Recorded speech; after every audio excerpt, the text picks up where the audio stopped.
the Television Academy, to the Board of Governors, Kim Coleman especially, to Ari Emanuel, to Matt Johnson, to everybody at Tyler Perry Studios and my foundation. This is amazing. I didn't expect to feel this way. When I was about 19 years old, I left home, and my grandmother, she gave me a quilt that she had made. And this quilt was something that I didn't really care for. It had all these different colors and these different patches in it, and I was quite embarrassed by it. I had no value in it at all. When the dog got wet, I dried him off with it. When I needed to change the oil on the car, I laid it on the ground. I had no respect for this quilt. Many years later, as I was walking past one of those fancy antique stores that I could finally go in and shop, I saw in the window a quilt that looked just like the one that she had given me.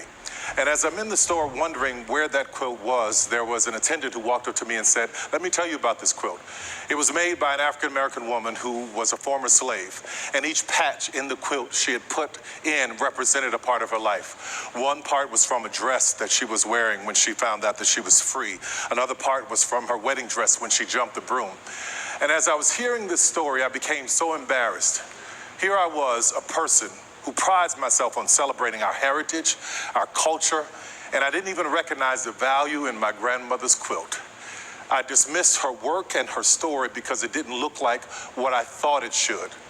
Now, whether we know it or not, we are all sewing our own quilts with our thoughts, our behaviors, our experiences, and our memories. Like in my own quilt, one of my memories when I was about 10 years old, I remember my father standing at the door, and I was wondering why he stood there so long. He was frustrated, and he walked away, and I asked my mother what was going on. She said he had worked all week, and he was waiting for the man to come and pay him, and he never did. They needed the money at the time. And I tell you, she was so frustrated, she turned to me and she said, "Don't you ever stand by a door waiting for white folks to do nothing for you." Now, you got to understand, my mother wasn't a racist. But in her quilt, she couldn't imagine a world where her son was not waiting by the door for someone.